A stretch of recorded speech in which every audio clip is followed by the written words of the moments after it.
All right, everybody, we're here at recap number 5. We did Iowa City Airport. What day was that on? It would have been 3 weeks ago, 4 weeks ago. I was gonna say Sunday. Sunday, yeah. Let's pretend we're filming this right after. Yeah. We just haven't edited it. So Iowa City Airport. Normally we cap Iowa City Airport about 70 people for space reasons. I let a lot of people in this time. We had 83 drivers at the airport. We'll talk about all that later, but it worked out great. Lots and lots of people. Everyone got their 6 runs in for the most part, which was sweet. And we ended up with so many workers. We were able to split the heats, which was kind of neat. I heard a lot of people like that. Yes. Take a break. It only works when we have a lot of people though. It doesn't work with. I told them, don't expect this at every event. No, it does not. This is not usual. This is a novelty. I have to figure out, again, we'll touch on that in a little bit too, but I need to figure out how to pitch that to the workers too. The way I grouped it was kind of weird. I was like, you guys handle it. I think it worked out okay, but we'll touch on it. From what I heard, it worked out pretty good for the people that, felt like, yeah, I wouldn't mind being off. Spoke up, Because it was hot. It was great. It was hot. So we'll touch on the raw recap right away and just do the top 10. I think it was a pretty close battle for the top 10. You take care of the first few and I'll get the rest. So in first, unsurprisingly, we have Jeff Ellerby. Start on the bottom. You're doing 10. Oh, we're doing 10 up? Yeah, You're going to start on 10 and go up. Okay. So starting with 10th, just barely squeaking 10th out, we have Andrew Advani finally coming back. Good to see him out here. Good to see his car out here too. Then in 9th, we have Spencer Dewey driving a Porsche, which is, Miata's older brother. Then we have Alex Bronson in 8th in also another Porsche Boxster. So they're both pretty much the same car, I think. Yeah, they were just the convertible versus non-convertible. Oh, was one non-convertible? The Boxster is going to be the convertible that came in. Yeah, the green and then the red. And then and Bronson was the first one into the 35s. That was pretty good. Yeah, I saw that and I was like, whoa. All right, we got down there pretty quick. And coming up in 7th, we have yours truly here, Drew Hackett.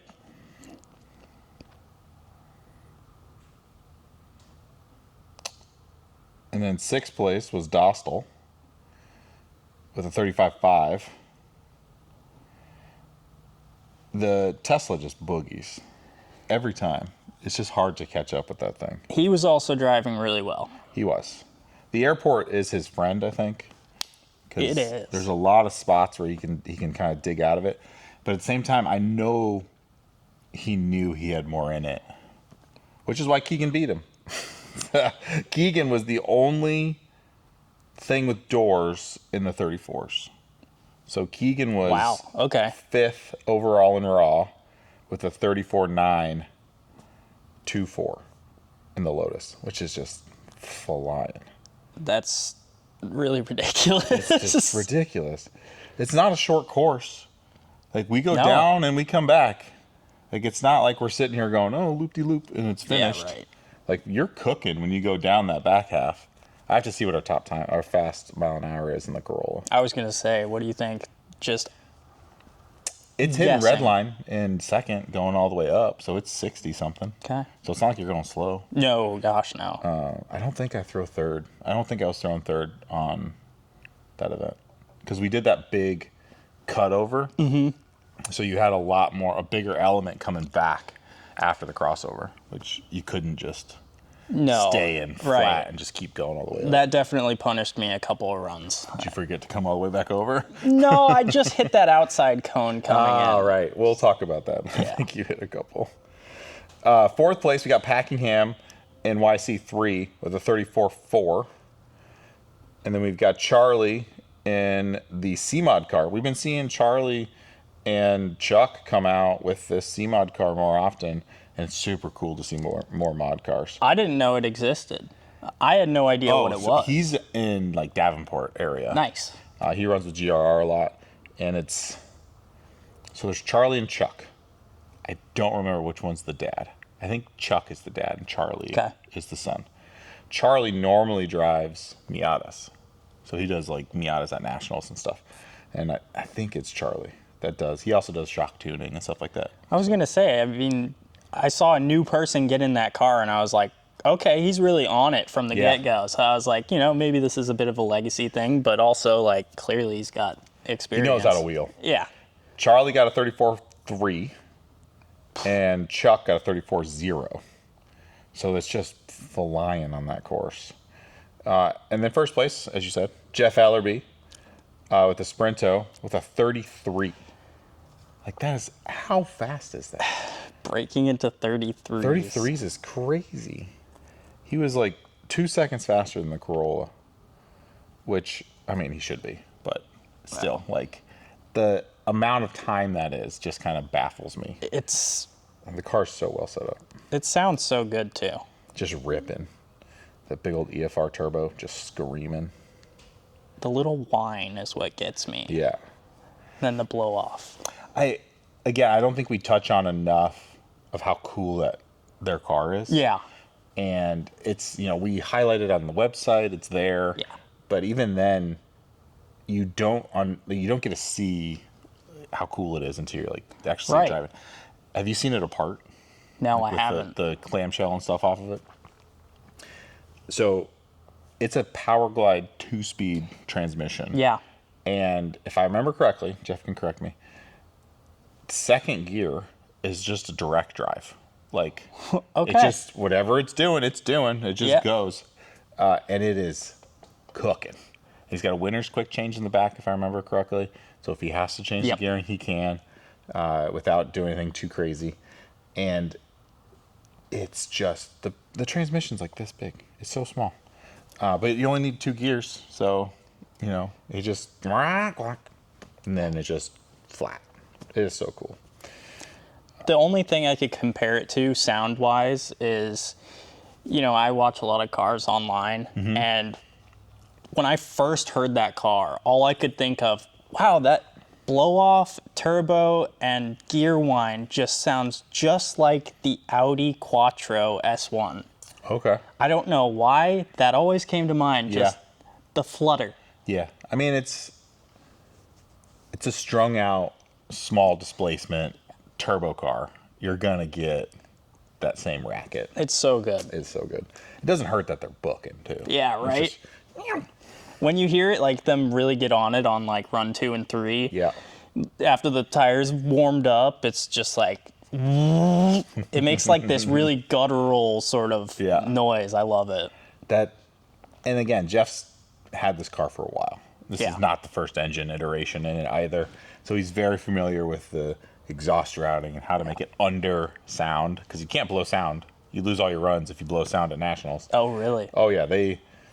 It's actually interesting where there's somebody with a clipboard that's just walking around with your number, and they're like, hey, man, you're real close. So they warn you, and you have to do something.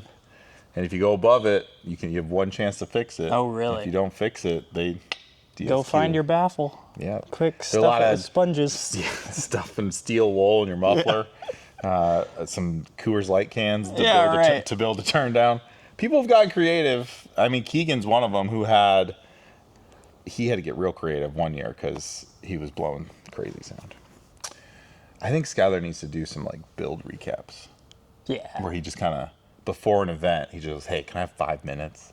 And just does like a quick run around on someone's car. Yeah, kind of like really the little brief Misha. Yeah. Before the video. Right. And not have it be as part of anything else. Yeah, right. Just like, on its own. Yeah, just on its own. And he could do just little clip things. Like, it'd be great for short content. Exactly. Just something short that's like, 2 minutes edited down. Yeah, and even if the driver didn't want to be on camera, you could just very easily highlight their car, which give him a mic and let him stand behind you. Yeah, right. Film you. Yeah. I'm going to film your car. So once, with the raw stuff, we always get an idea of how fast everybody was, but it doesn't really tell you like how tight the battles were. So we were looking, and 8th Street is always a fun back and forth. We had a Colin in that rather rally-looking Impreza, and Nick kind of going at it all day. So run 3, Nick managed a 43.2 to Colin's 43.8 in the morning. So their morning runs ended with Nick in the lead by 6/10. Nice. Afternoon runs, Nick couldn't back up that 43.2, and Colin cracked out a 43.0 on run 4 just to hold that, just a flyer for run 4, just to get that win in H Street. 2/10 away from each other, and they were close all day. Just What a going cool back and little forth. flip-flop there. Right. And they were both white hatchbacks, too, if I remember. Or was Colin's car a hatch, or was it a sedan? I think it's a sedan. Still, 2 little cars bombing around. I saw a video of that car. He threw it around a he little was bit. driving. He was driving it. I got to see, again, this is where it'd be fun to just remember, oh, he was on these tires. Or, Yeah, you right. know. What else did you do to this? It's 8th Street, so they weren't doing anything. There's no mods done. You want to hit SST? Sure. So we have our father-son duo, the Palmers, in Audis. We have a RS3 that Devin drives and a TTS that his dad Charles drives. They're always super duper tight, really good battles there. They have a really good time riding with each They have other. the same tires. They're both tuned. Yep. So it's like, it's a cool back and forth. One extra cylinder, huh? Is the RS3 6? 5-cylinder. Oh, the RS3 is 5. Yeah, And the TTS is 4. I think. Oh, okay. I'm not Is 100%. the RS3 5? It's got Yeah. Oh, yeah. Because it's half a Lamborghini. Oh, right. That's right. I love the sound of his It car. does sound really good. It's very reminiscent. He just found a TSB that was a free fix to get his ECU unlocked so it wouldn't lock him out at 200 launches Nice. after he bought a tune. Well. Whoops. So there we had, in the morning, it looked like we had Charles sort of coming in with a 38.7 being his best, and Devin really swinging out of the gate with a 38.8 on his first run, and then run 2 passing his dad with a 38.4. So that was a good little battle there for the morning that it looks like Devin took. And then in the afternoon, we have Charles trying to get it back, having a dirty run, but Look how consistent that is. I know, it's pretty ridiculous, just the consistency there. 39, 38, 7, 39, 1, 38, 7, just flip-flopping. He had 3 38.7s. That's crazy. That's really good. Yeah, that's fine. I mean, Devin did pull off a 37.2 on his last run to get at that 1.4 second lead. Yep. But still, like, he was doing 37.8, 37.5 in the afternoon. I think they like that course. I do too. It looks like there's 2 father-sons battling out in SST. Because Jared and David were father and son too, I think. Sweet. So it was a double father-son header. I love that. Look at how they did. Pretty good, actually. Yeah. Looks like Pretty Jared not too far Hill off. in the morning. Or, no, that would have been the afternoon. So it looked like everything happened in the afternoon when they got a little bit more comfortable with the car. They dropped, looks like, 8 seconds in the morning, which is crazy good. Yeah, that's 9 seconds for Jared. That's great. So coming out a little timid, and as I would in a Z06 Corvette. A 2002. No kidding. But then it looks like in the afternoon we had Those times Jared? just dropped. Yeah, we had Jared drop it to a 41.8. And I don't know if it was father or son, but David trying to pull it back on his second run in the afternoon. Not quite getting it, but that first run for Jared in the afternoon really, That was a flyer. that was a good one. Because his other 2 were a second slower. Yeah. Well, that 42.1 with the cone. So that was kind of in the middle there. But, yeah, that's a cooking. And that's always fun to come out in your fourth run. You're like, I remember what the course is. Tires aren't too bad. Just send it. I love that. So looking at Cam, we ended up with Cam T, Cam C, and Cam S, totaling 7 drivers, looks like, between the 3 of them. And honestly, they were pretty close for all the classes. Cam S definitely has the top time. They should. It's Corvettes. So Gabe and Matt were in Cam S. 2 different Corvettes. Aero, non-aero, C5 with aero, C6 no aero. Right. And Gabe in the C6 and Matt was in the borrowed C5. I don't know why it's listed as a Camaro, because it's definitely not a Camaro. Nor was it blue. Anyway. I think it's because he co-drove with Andrew Taylor. Yeah, one of the previously. events. Yeah. And that's just what he has it registered as. I never updated it.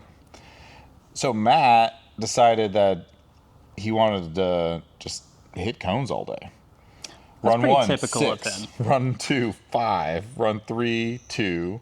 Run 4, 3 cones. Run 5 is fastest because there's only 1 cone attached to it. And then run 6 dirty again. Matt, what are you doing, man? I know we need new cones, but you don't need to be the reason. Like, it's all good. It's a big car. And it's fast. That's something that I do is I hit cones all day long. Yeah. I can clean it up, but I do sacrifice time when I do. Right. I like to just push it as hard as I can to find where the cones are at, see how close I can You get. don't know how close you are until you hit them. Exactly. Yeah. So Matt's fastest was a 36.7 dirty. So actual final time was a 38.7, which put him in second because Gabe had a clean 36.5 On his final run. on his final run. Flyer. I know he great. was punching the air with that one. Yeah. Run 4 was 36.6. He had some 36 in the morning, but 36 is cooking on this course. And then Cam C, we've got 3 people, Colson, Andrew, and Ryan, all in those, newer Mustangs and Camaros. Pretty close battle between Andrew and Ryan. Andrew's got to stand on his first run with 37.7. And Ryan just getting quicker and quicker now that he's got that new tune on the car. 37.2 was his Well, that was third the run. event that. Was this the corn? Yeah. This is the soybean. Yeah. Oh, yeah, this is the, we need to make a t-shirt that says, I gave it the beans and ended up in the beans. That's right. Too many beans. So he got a tune on his car that raised the rev limiter a little bit, and made the shifts a little harder. yeah, that's what he said, and I immediately texted him. I go, so now it's going to do Mustang things, and Yes. he goes, I hope not. I hope not. And then he points at a course worker. I'm glad they got out of the way. He did do the right thing where he didn't try to save it. Once No. he noticed it started to step, he's like, brake, calm down. Because normally when it becomes a problem when you try to tank slap save it. Yeah. So Ryan did get first in Cam C with a 37.2. He had a couple 36s in the afternoon, but he found cones on all of them. So those didn't stick. Those scratch runs are fun when you're getting faster, but it stinks when you're hitting 4 and 3 cones. It's so annoying. And then sitting Cam T, we got Mark Ritter in second place with a 38.3. Mark's getting quick. Mark is getting really quick at this. I mean, he was the novice champion last year, if I remember correctly. The car's behavior has changed, and although he continues to work on the car, I think it's his driving behavior more than Yeah. anything. Well, he got some nice tires too. He got some RE71 RSs, which definitely helps. Absolutely. I mean, going from anything to those is just such a You managers yet? nope. Oh, come on, hurry! Are you gonna do it before Sunday? Thursday. Nice. Yep. Love it. And in first place in Cam T with a 37.6 was Trevor in the Chevrolet S10. Is this the first time he had it out? Because we hadn't seen it before. I think. Was it? I don't think he was at the last one before this. He might have been. Maybe. But anyway, this is a Camaro chassis Yeah, you know more about it than I do. Right. It's a Camaro chassis with an S10 body glued on top of it. It looks like a really baller wide body S10. Dude, it's so cool. You would never know. Yeah, it is so cool. And it handles really well. It Trevor did a handles good really job. well. The way that I could describe it, just really quick, is just it doesn't look like it drives like a truck. A truck, usually the rear end looks like it's kind of always floating, just kind of spinning the wheels and floating around. This does not. It just plants and goes. Yeah. I don't know how it drives, but that's the way it looks from outside the car.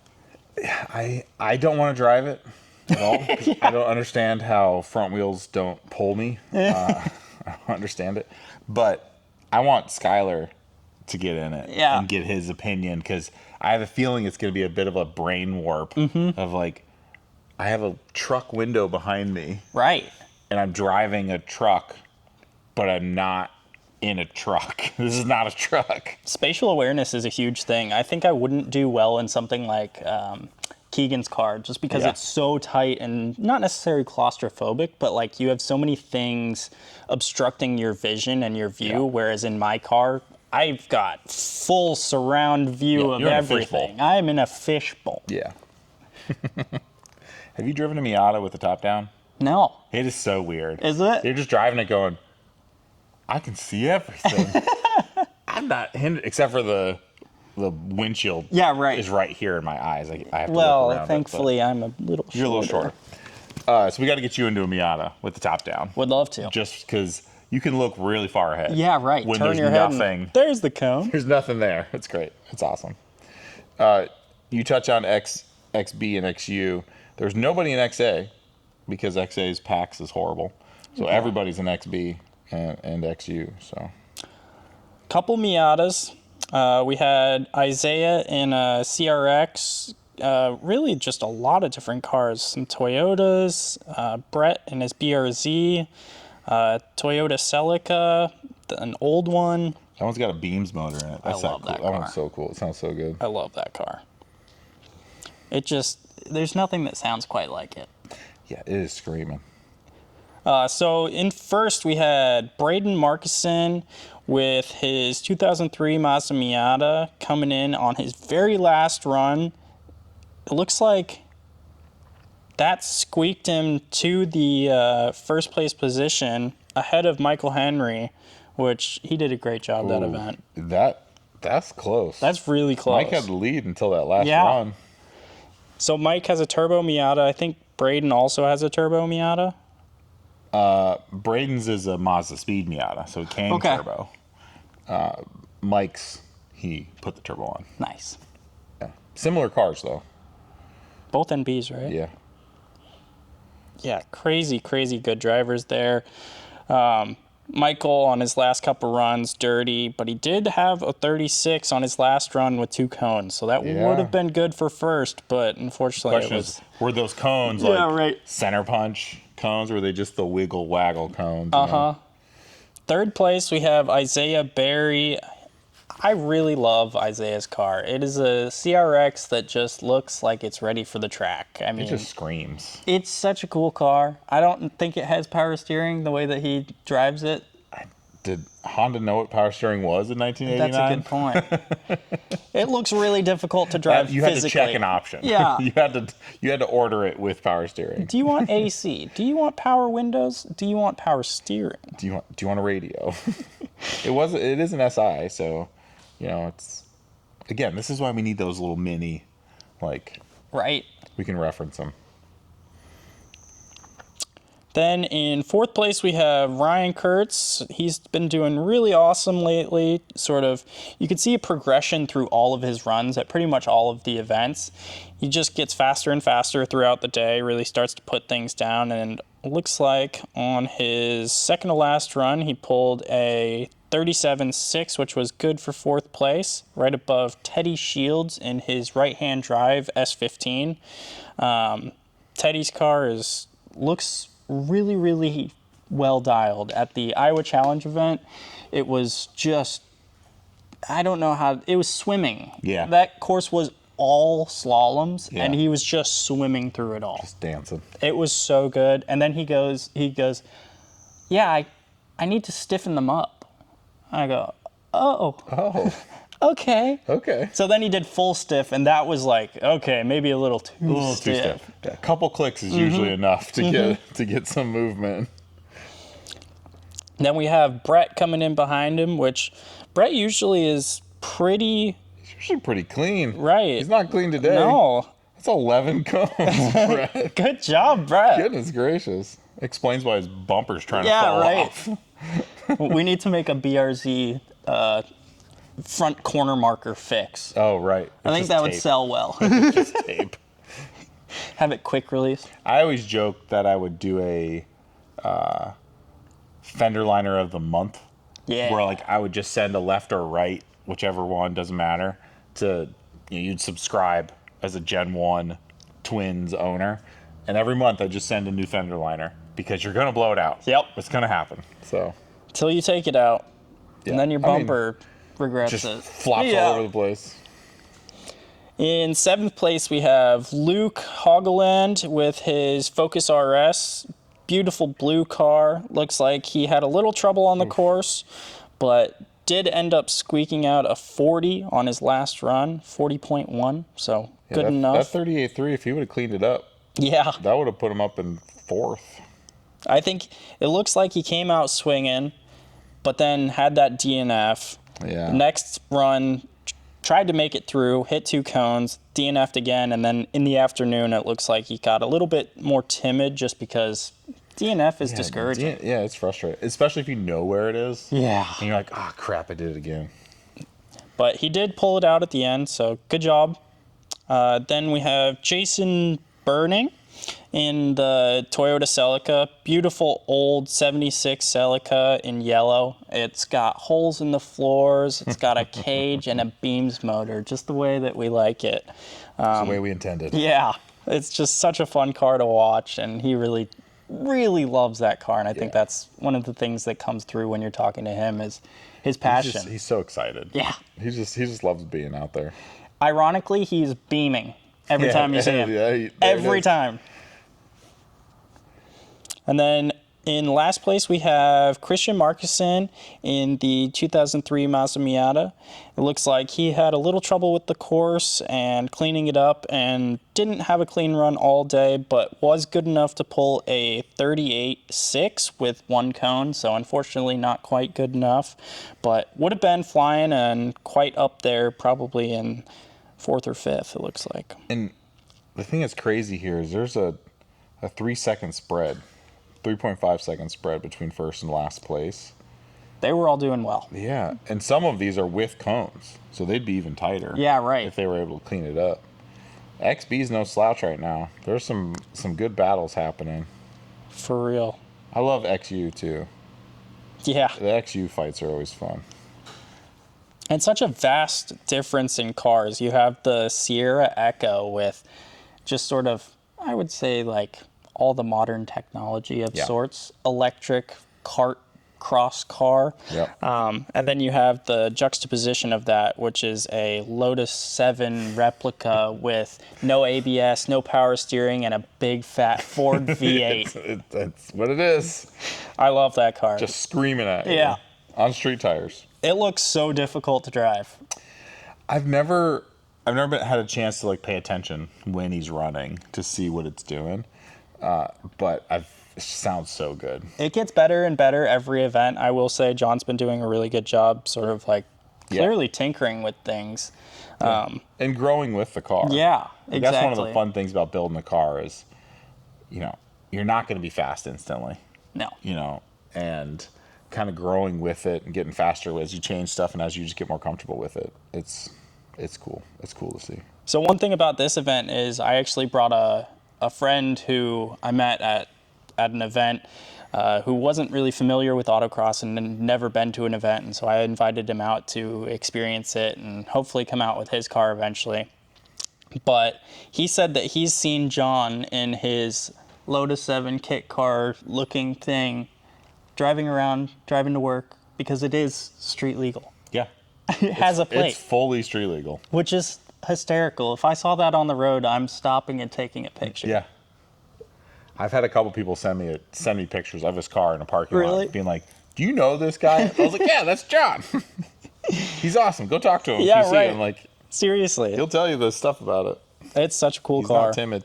No, and one of the things that he had in mind when building it, I think, was he didn't want any sort of assists and just wanted it to be the most pure driving experience. And then the fact that he put a passenger seat in it so that, you could share that with someone else is just wild. It's wild. I want to take him up on the riding shotgun with him. That would be really It'd fun. be worth it. Absolutely. Just to see what it's like. It's like riding a roller coaster, and I'm a really bad passenger. I'm a really bad passenger. I get so freaked out. I'm like, you're going too fast. You can't make this turn. And then you of all people. I know. People panic when you're driving. I know. So funny. It's ironic, to say the least. It is. But it's good. Let's see. A lot of novices this event. Right? It was a good turnout. Really good turnout. So with novices, I'll touch on novice and you can touch on pro. Yeah. And then I'll do the Nats one. So looking at novice, we had 18 drivers. Some of it being their like first event. I think Bryn down at 18th. This was her first autocross period, I believe. And she was.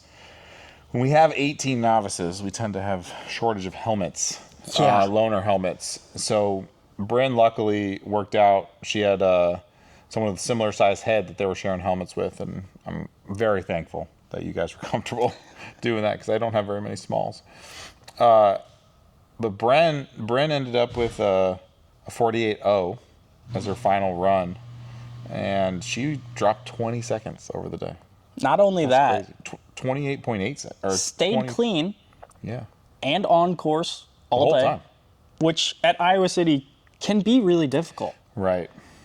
Navigating the crossover is not an easy thing by any means. It ends up you can get into a sea of cones dilemma, which especially for novices, I very much suggest people take Skylar up or any of the novice instructors up on let them drive and you ride so you can kind of not worry about where your hands are to make it happen. Absolutely. Or just riding with someone else. If you have essentially someone staggered halfway through the grid with you, go ask them, ride in their car, get another look at the car or at the course. That's what, so this was also my dad's first event. So shout out to my dad for coming out to autocross. He got to drive Jim Enlow's 1961 Alfa Romeo Giulietta Sprint. He did great. He did a really, really good job. He ended up I'm in really 11th proud of him. for his first event. That's awesome. In a car with a shortage of power. I don't think it doesn't even finish the word. No. It's just pow. Pow. A little pow. A little pow. But what a great car that is to drive. I got the chance to have that all season last year, and there's nothing like it. He dropped 5.5 seconds. He did. That's he did awesome. a really good job.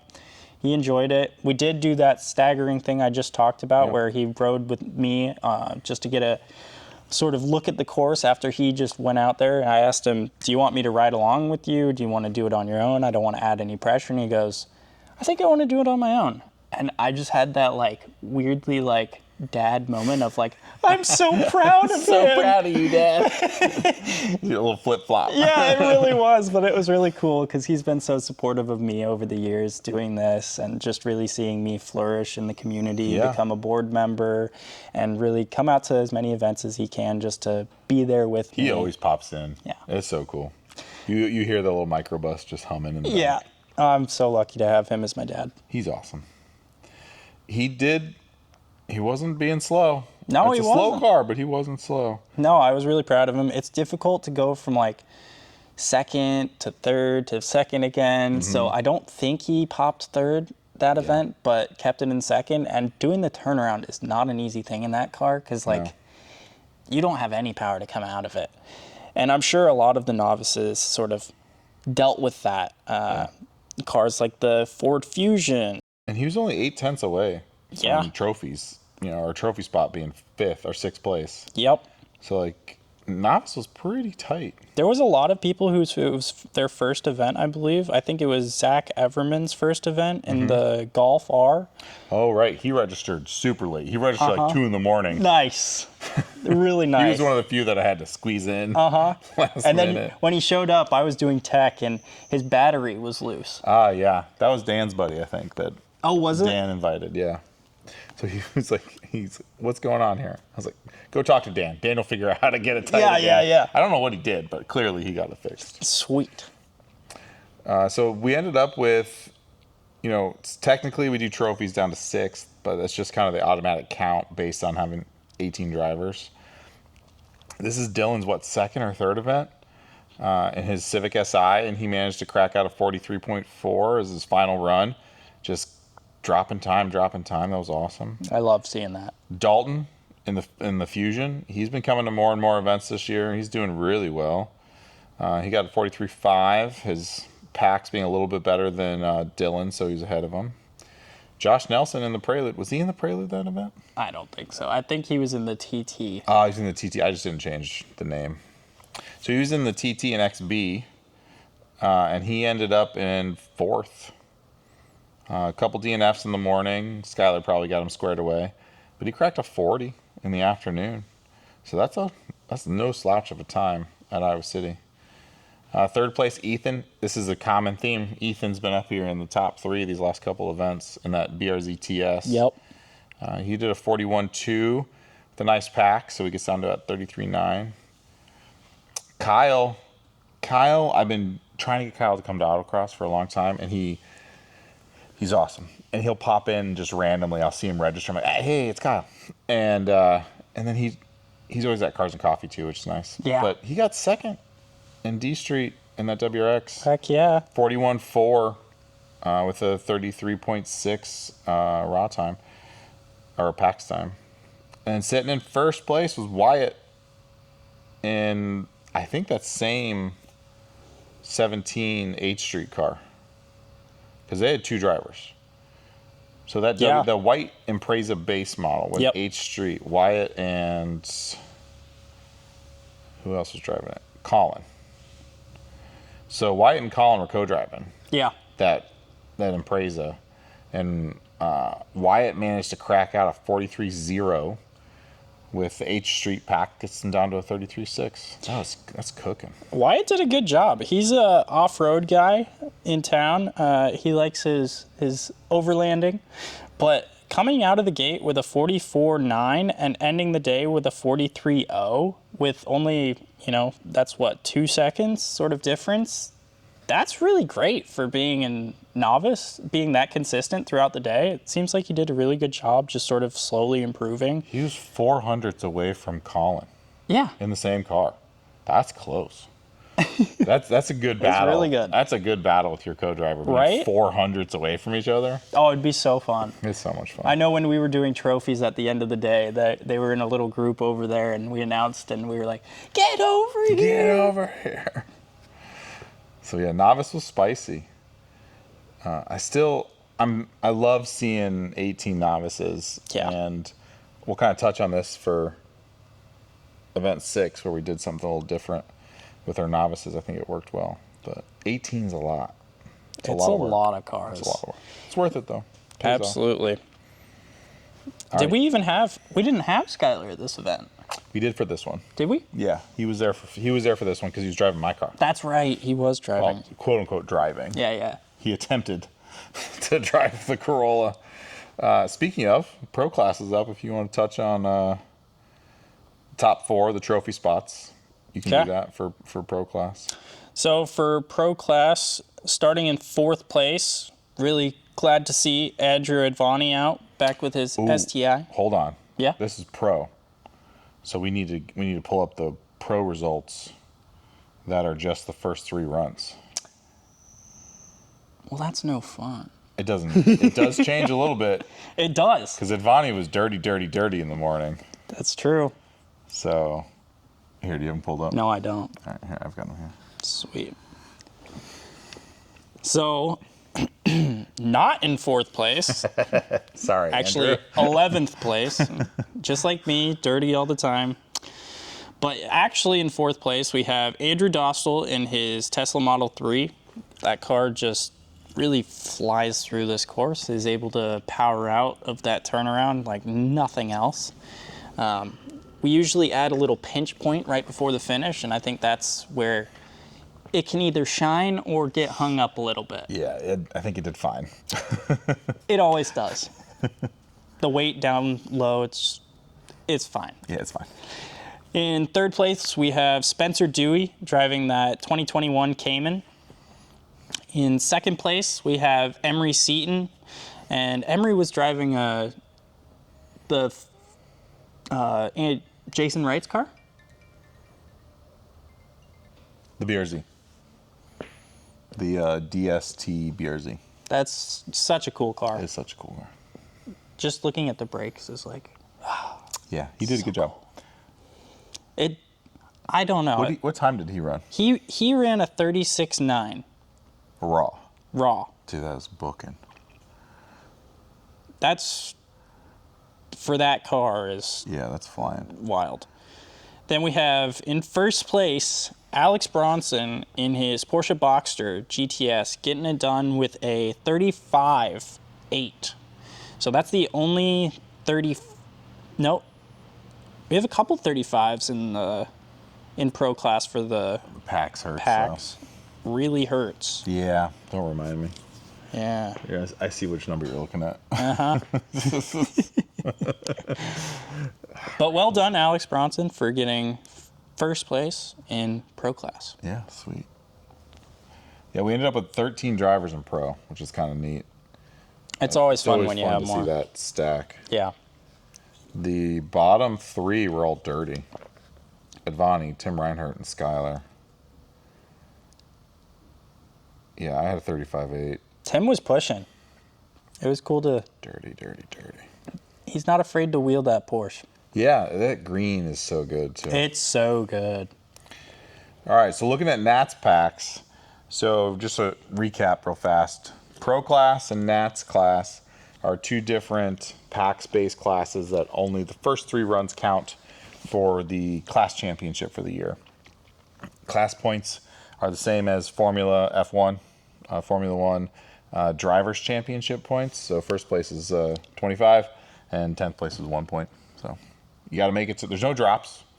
You got to make it to all the events, which pays dividends even if you get fourth every time. You do still do really well. That's how I always squeak up there. You know, you have to show up to do well, you know. Yeah. But with the way the point spread is, if you do miss an event and you're still fast, you're going to do well. So, Yeah.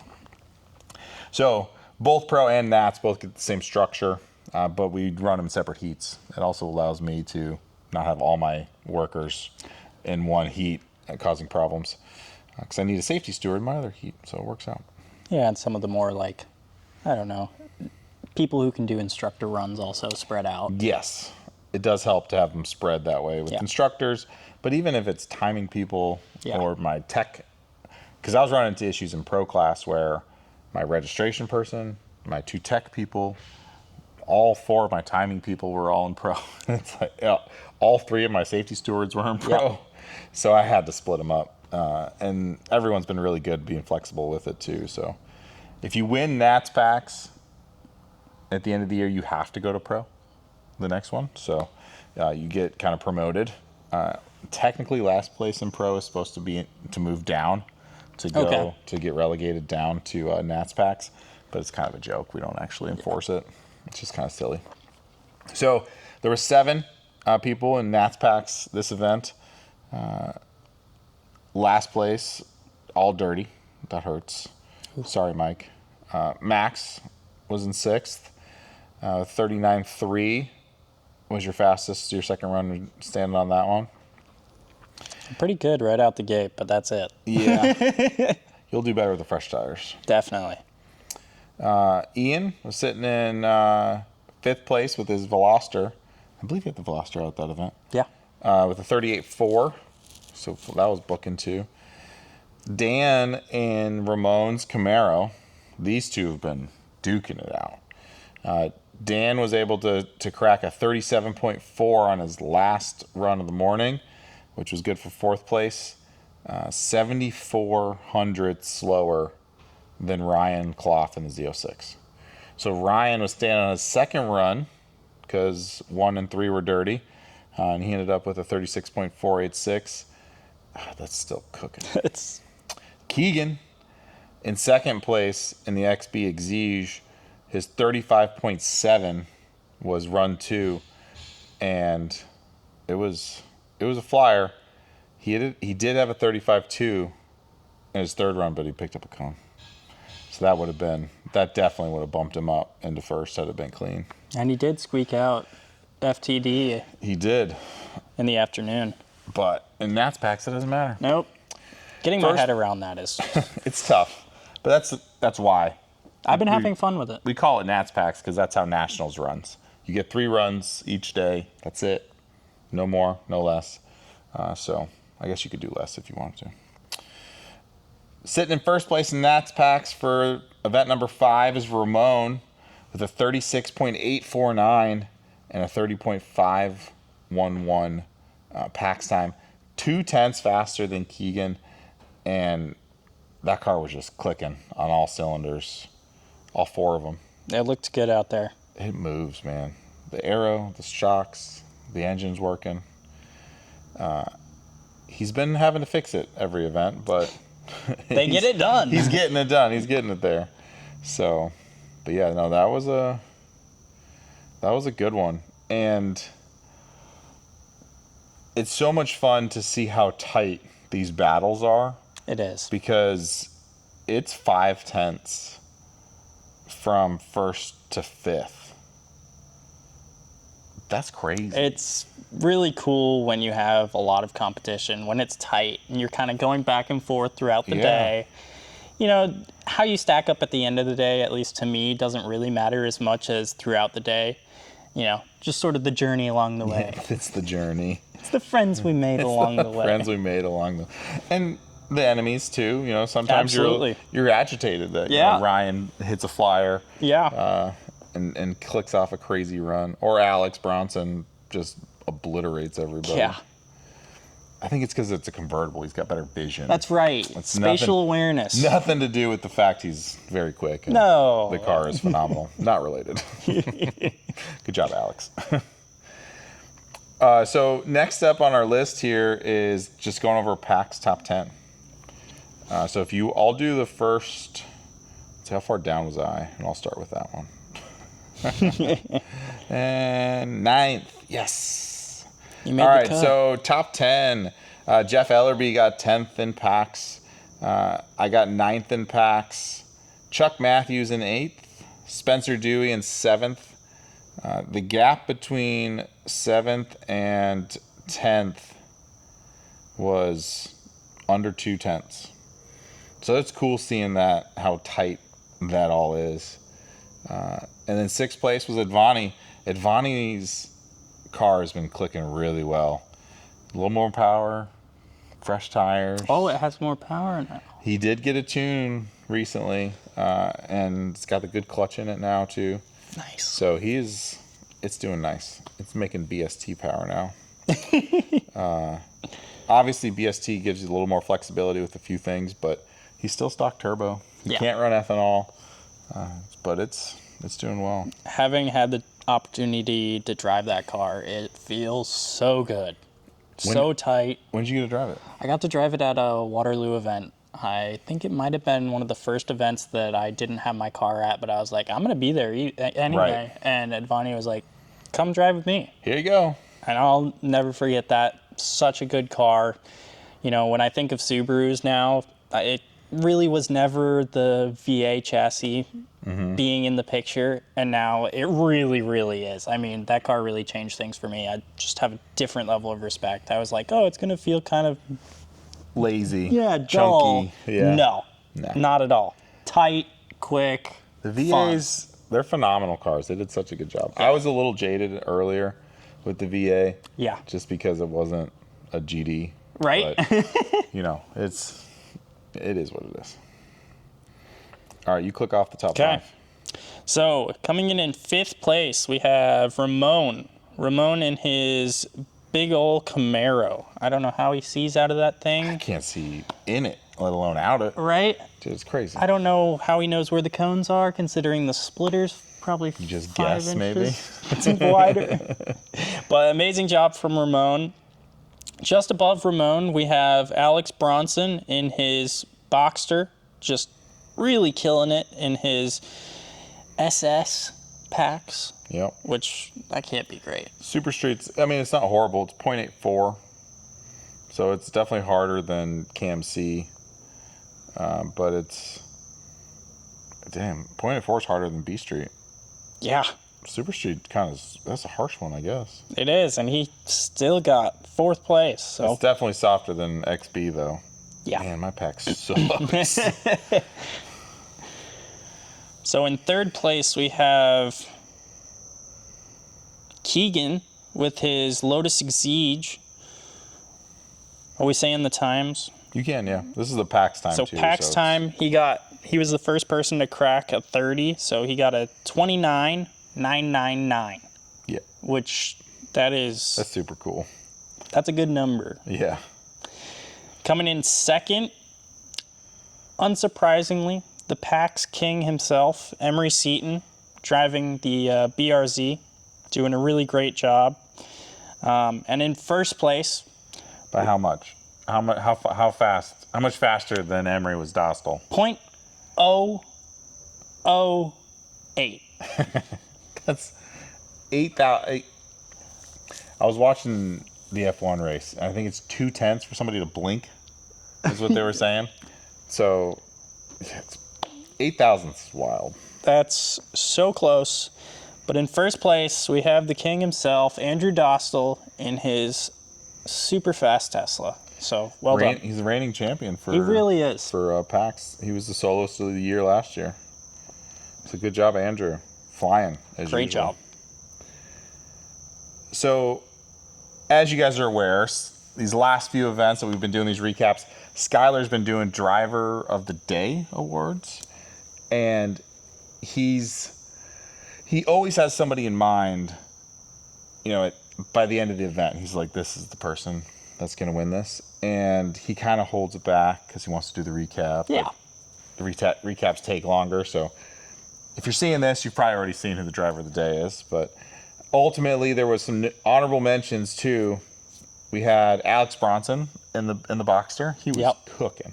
I don't remember if This is his first year with the Boxster because they just got it. I think so. I saw him at Spring Nats and he was flying at Spring Nats. They used to have a Focus RS or Focus really? ST, Yeah. and they were fast in that. Now they're fast in this. Surprise. Who would have guessed? Who would have guessed? Gabe Cordy in his C6 Corvette, flying as usual, did really well. There were some spicy runs. Yeah, But he kept it together. the car's loose, but he knows how to point it Yes. where it needs to be, and not towards the beans like our next one, Ryan Campbell. So honorable mention for Ryan for not only improving with that extra power and that extra shift and the extra RPM, but also showing that wherewithal to. Like, oh crap, this is further than I want to go. Not worth saving. The beans into the beans. And I'm pretty sure he knew it was going to happen. He had the wheel turned, the floor, he was pinned, and Andy hit the shift. He wanted to hear that rev limiter. He wanted to hear all the RPMs, and then had a little bit of input and a shift. Yeah. Good doom. Yeah, it didn't work. Not a good recipe. He learned. Live and learn. So that's how it works. Driver of the day, though, goes to Trevor. And that S10, Camaro S10, whatever you want to call it. A phenomenal car. We definitely need to have Skylar do a little Build recap breakdown of it because it's such a cool car. I'm really glad to see him out again. He used to drive a Civic, so to go from front wheel drive to this huge power rear wheel drive is so sick to see. He did such a good job at the event. I think he was borrowing someone else's tires. They're his wheels. Are they his wheels? I don't know I don't think he's ordered fresh tires for it yet. Can't remember. But those are his wheels that he ordered for the build because it's kind of a wonky It spec. is. It looks like a But he did all hot of rod. that. he did all that himself, It's from my understanding. awesome. It's got a Haltech in it that he got through Penguin. Sweet. So, but he got one of those LS jumper harness things Sure. too, so it was already ready basically. Nice. He just had to wire it up a little bit and get it situated and tune it, obviously. Well, how cool to have really hand built your car, bring it out, test it, And it does and well. freaking boogies. Yeah, it's cool. So congrats, Trevor. Good Really job, buddy. great job. Love to see you out there to more events. Look forward to watching you develop the car even more too. Yeah, So, right. Obviously, it's not done. No, it's a work in progress, and it's gonna get so much I think faster. it needs aero. Like it's a build splitter. Hell yeah. Although I think he's Cam T, which they don't let you do crazy aero in Cam T. I'm just thinking like mini truck era. Yeah. Needs one of those mini truck Yeah. livery paint jobs that cost like $30,000. Yeah. Airbrush it on. That would be really cool. Just hydraulics. To go. Yeah. Don't do airbags, please. But it looks like a grip monster. I mean, the wheels got- and tire, Pretty sure they're 315s. they're huge. They're not small. No. So with Iowa City, we kind of touched on this at the beginning. We have the paddock and the grid and the course all in the same chunk of concrete. Yep. So we have to make do where if we have more people in grid and paddock, we have less course. But we kind of have one marker that we like to use where we don't like to go before that. And we did a pretty good job, and we had a lot of people show up. We did. We had a lot. We had 80-something drivers, and it was phenomenal. And I had a couple people helping me with parking just Yeah. because we needed to make sure everyone stayed tight because we were going to be short on space. It worked out, though, Yeah. I think. We had some people in the middle, a lot of people nice and snug on the outside. We didn't have too many trailers, so I think the cards kind of aligned It to did. let the 80-ish people work. I still really like the 70 cap Yeah. because we weren't done till 4:30. Yeah. And it was 5:30 before I made it back. It was rough. It was It was really tough on a lot of people. I think it was a long event, rough. Yeah. really long heats, but I think everybody had fun. Yeah. We had a couple spectators, people who were like, Yeah. I want to do this. What is this? Yeah. What are you doing? Why are you here? Which I love that. So I don't think we did. No, we were there the day before Yeah. to do some cleanup. Yep. We had to do some weeding and cleanup. So shout out to the people who helped do the gardening prior. It wasn't a Jumanji event like we did last year, but it was. We did have quite a bit of work to do. We had a bunch of weed eaters die on us.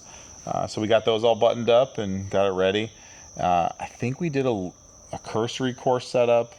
No, it was finished because then people showed up that morning with weed eaters to help us clear the course Yeah. out because we ran out of batteries Yep. and string. But no, the course was great. I think it was really neat how we kind of opened it up a little bit towards after the finish, we opened it up after the crossover to go a little bit deeper towards the beans, and there was some spots that had a little bit different grip than we were used to, and it worked out really well. We still have to figure out how to get a better two-car on course split because the crossover being so early, you can't run a second car at the same time. That's safely. really the problem. So supposedly there's some construction happening at the airport this week. Yeah. So I'm curious what they're doing. I reached out to my contact over there, so we'll see if he's gotten back to me. This time I was just up at Menards today, and they had some utility trucks out on the sort of opposite end of where we are. Yeah, So I don't know. maybe they're not doing anything. Maybe that's where they were just staging their truck. Right on top of that culvert, Yeah. just collapsing it further. Put your heavy truck here. Please don't. So we will see. Ultimately, for Iowa City, it's always kind of tough because we've got potholes, we got this to deal with. We're kind of navigating around it, but it worked out well. Course layout was fun. Turnaround was pretty solid. We do have some flexibility at the turnaround. It's a really nice piece of clean concrete after the turnaround. Yeah. To kind of get creative with stuff. So on that note, I am going to mention, pressure Skylar to get this done on time. We have another Iowa City Airport event. We might have lost our last Hawkeye Downs event. Yeah. Because there's likely going to be a bunch of dirt on track. Rodeos. So we have an Iowa City event slated for a Nats TT, which is the weekend before Nationals. And normally we do this where it's opened up to just Nationals drivers so that they can try and get some runs in. But what we might structure a little bit differently is do we might have to figure out how I want to pull it off, but we might do like a smaller, keep the cap low. Sure. Just to get some, more people in to be able to hit up Iowa City one more time. Yeah. So TT, for those who don't know, test and tune. Yes. Just more open event. There's not really a run group heat situation. It's more you work for an hour and then you get to run the rest of the day. But I'm going to talk to the board and see if we just need to make it an event, because Sure. if we lose the last Hawkeye Tech, Yeah, then we're down to 9, and that sucks. I like having 10 events. So definitely. I'll keep everybody posted what we actually decide to do for that last Iowa City event for the year. Hawkeye Downs sucks. I can't believe they did that. On that note, we'll see you guys here in a couple minutes for event recap 6 at Hawkeye Downs. Cheers.